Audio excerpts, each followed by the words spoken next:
बिस्मिल्लाहिर्रहमानिर्रहीम। आप Pakistan daily news देख रहे हैं और मेरा नाम है अब्दुल रहमान। नाज़रीन, आज 10 जुलाई है। पाकिस्तान की इकोनॉमी की सूरत हाल ये है कि जी हमने अभी अभी 3 अरब डॉलर जो हैं वो IMF से लिए हैं, और अगर IMF हमें 3 अरब डॉलर ना देता तो पाकिस्तान जो है वो डिफ़ॉल्ट हो जाना था।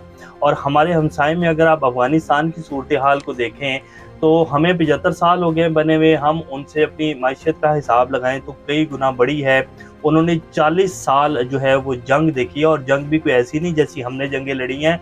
उन्होंने दुनिया की बड़ी बड़ी सुपर ताकतों को जो है वो ज़मीं बोस किया है अफ़गानिस्तान में। और अफ़गानिस्तान ने अभी थोड़ा अरसा पहले जो है जब से अमेरिका वहाँ से निकला और उसके ठीक कुछ अरसे बाद ही अफ़गानिस्तान ने अपनी सुपर कार जो है वो बनाई होगी, और आप सब ने देखी होगी वो वीडियोस कि अफ़गानिस्तान के जो लोग हैं उन्होंने अपनी सुपर कार जो है वो बना ली है। और अब अफ़गानिस्तान ने बाकायदा चाइना की मदद से तेल भी निकालना जो है शुरू कर दिया। ये कल की खबरें हैं और आप देखते जाएं, क्योंकि वो लोग जो हैं वो सिंसियर है अपने मुल्क से, अपने लोगों से, इसीलिए उन्होंने जो है इतनी बड़ी लंबी जंग भी जीती है। उनका अकीदा भी बहुत स्ट्रॉन्ग है, उनका ईमान भी, मैं तो यही कहूँगा कि उनका ईमान भी हमसे ज़्यादा बहुत मजबूत है। और आप देखते रहें जिस तरह के हमारे हालात और जैसी हमारी क़यादत है यहाँ, मैं सबका कहूँगा जितने भी हमारे लीडरान हैं, जिस तरह की हमारी यहाँ की क़यादत और जिस तरह अफ़गानिस्तान की क़यादत है, जिस तरह अफ़गानिस्तान चल रहा है, वो आने वाले कुछ सालों में ही पाकिस्तान से बहुत आगे निकल जाएगा। जैसे आज हम, चाइना जब आज़ाद हुआ था तो हम कहते थे कि वो पहला मुल्क था जिसने चाइना की आज़ादी के लिए वोट डाला था, और जो है फिर चाइना आज़ाद हुआ। बहुत सारे मुल्क ऐसे हैं जो आज हमसे कई गुना जो है आगे निकल चुके हैं और दुनिया की बड़ी माशियतों में आते हैं। उन सब ने जब वो आज़ाद हुए थे तो पाकिस्तान ने उनको कर्जा दिया था, और आज वो हमसे कई गुना आगे निकल चुके हैं।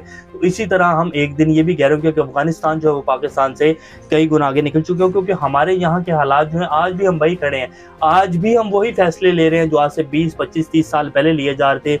आज भी हम वही तजर्बे कर रहे हैं जो आज से 30, 35 साल, 40 साल पहले जो है हमारे इस्टेब्लिशमेंट ने, हमारे सियासतदानों ने किए थे। आज भी हम वही डायलॉग बैठ के मीडिया के ऊपर और ख़बरों में बोल रहे हैं कि जी हमसे पहले गलतियाँ हुई थी, अब हम पाकिस्तान को आगे लेकर जाएंगे।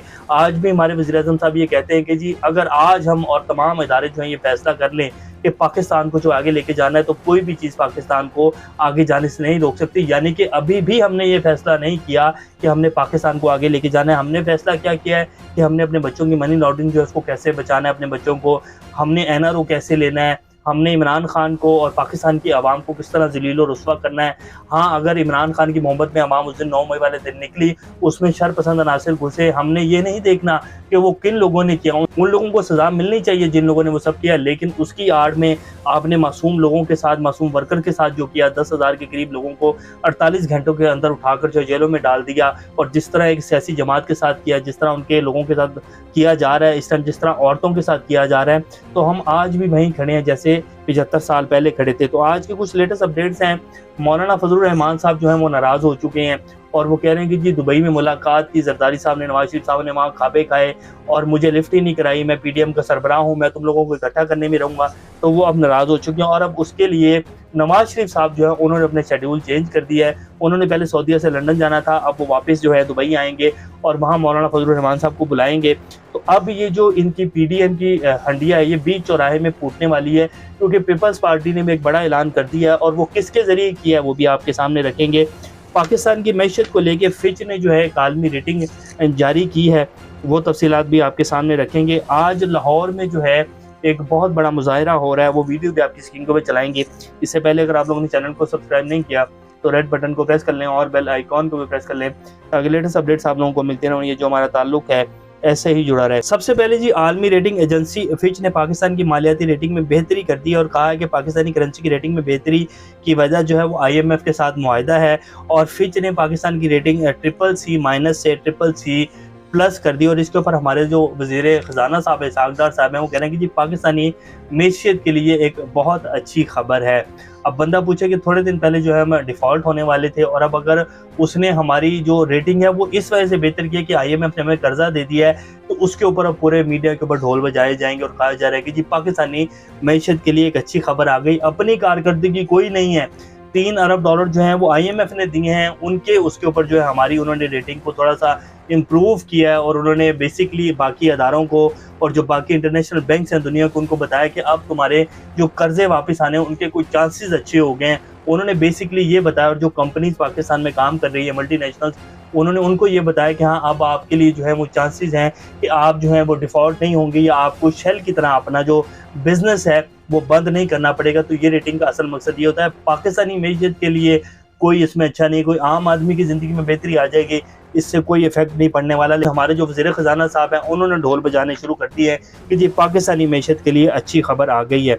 आज ये लाहौर में वीडियो आपकी स्क्रीन पे चल रही है जी, उस्ताज़ा जो है, जो स्कूल गवर्नमेंट स्कूल टीचर्स हैं, उन्होंने एक बहुत बड़ा जो है मुज़ाहरा किया है और उन्होंने कहा कि जी हमारी तनख्वाहें बढ़ाई जाए, हम तो मर गए हैं और हम बच्चों को क्या पढ़ाएँगे। तो ये हमारा स्कूलिंग सिस्टम है और जिस मुल्क के उस्ताज़ जो हैं वो एहतजाज कर रहे हों और गवर्नमेंट के ख़िलाफ़ नारे लगा रहे हों, वो क्या बच्चों को तदरीस देंगे और वो क्या बच्चों की जो है माइंड मैपिंग करेंगे, क्या बच्चों का विजन बनाएँगे, क्या करेंगे वो और क्या वो कौम तरक्की करेगी। ये हमारी सूरत हाल है जी। अब आपके सामने रख देते हैं जी, पीडीएम की जो हंडियाँ है वो बीच चौराहे में कैसे फूटने वाली है।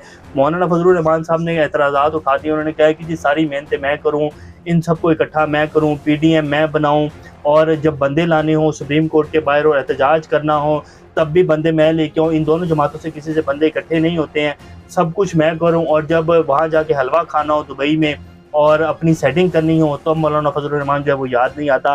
तो वो नाराज़ हो गए और उन्होंने कहा है कि जी मैं तो ये जो नो कॉन्फ्रेंस मोशन पेश किया था, मैं तो इसके भी खिलाफ था और मैं तो ये चाहता था कि एहतजाज करके जो इमरान खान की हुकूमत गिराई जाए और प्रेशराइज किया जाए, लेकिन नो कॉन्फिडेंस मोशन जो है वो पेश ना किया जाए। फिर उन्होंने ये भी कहा कि जनरल फैज़ हमीद साहब ने मुझे बुलाया, मुझसे मिलने की कोशिश की, लेकिन जब मैंने इनकार किया तो वो मेरे पास खुद मिलने आ गया और मुझे ये ऑफरें देते रहे कि जी आपको हम चेयरमैन सैनिक बना देते हैं, आप सिस्टम का हिस्सा हैं, लेकिन मैंने साफ इनकार कर दिया और उसके बाद अपोजिशन को तोड़ दिया गया। अब आप ये देखें कि हमारे जो मुल्क की इस्टेब्लिशमेंट है वो कैसे हर पार्टी के साथ खेलती है और सिर्फ अपनी पावर को कायम रखने के लिए वो कैसे इन तमाम सियासी पार्टियों को फुद्दू बनाकर चल रही है। इमरान खान साहब आज ये तो कहते हैं कि जी हमारे साथ ये कर दिया, हमारे साथ वो कर दिया, लेकिन जब इमरान खान साहब की हुकूमत थी तब इमरान खान साहब कहते थे कि जी आज तक जो इस्टेब्लिशमेंट के साथ ताल्लुकात हैं वो कभी पाकिस्तान की तारीख में हुए ही नहीं है। और जब हुकूमत गिराई तब इमरान खान साहब जो वो कहते हैं कि जी हमारे साथ जुल्म हो गया, हम ये लेकर चल रहे थे। अगर आप तभी कहते हैं ना कि जी ये अंदर से खेल क्या चल रहा है, आप तभी जो है वो बेनकाब करते हो उन कैरेक्टर्स को जो आपको ब्लैकमेल करने की कोशिश कर रहे थे, जो आपको ये कह रहे थे कि जी आप एहतसाब को छोड़ें, आप तभी नाम लेते वज़ीर-ए-आज़म होते हुए, तब तो बात बन भी जाती। बहरहाल खैर ये पाकिस्तान है और इसमें जितने भी सियासतदान जब उनको उतार के साइड पे कर दिया जाता है तभी वो बताते हैं कि जी हमारे साथ ये होता था, हमें ये कहा जाता था। लेकिन जब ये पावर के नशे में होते हैं, जब ये कुर्सी के ऊपर बैठे होते हैं, तब इनको याद नहीं होता और तब ये अपनी ताकत को बरकरार रखने के लिए अपना मुंह जो है उसको बंद करके बैठ जाते हैं। तो मौलाना फजलुर रहमान साहब जी बिल्कुल नाराज हो गए हैं। अब नवाज शरीफ साहब जो हैं उन्होंने अपना प्लान चेंज कर दिया है और वो कह रहे हैं कि जी सऊदीया से लंदन नहीं जाऊंगा, बल्कि वो दोबारा दुबई आ रहे हैं और वहाँ उन्होंने मौलाना फजलुर रहमान साहब को भी बुला लिया, दावत दे दी और अब मौलाना फजलुर रहमान साहब वहाँ जाएंगे और अपनी कुछ सेटिंग करेंगे कि कुछ माल शाल और कुछ आने वाली हुकूमत अगर इनकी बन गई तमाम इत्तेहादियों की तो उसमें कुछ आगे वजारतें और कैसे जो है बंदर बांट होगी उसकी सेटिंग होगी।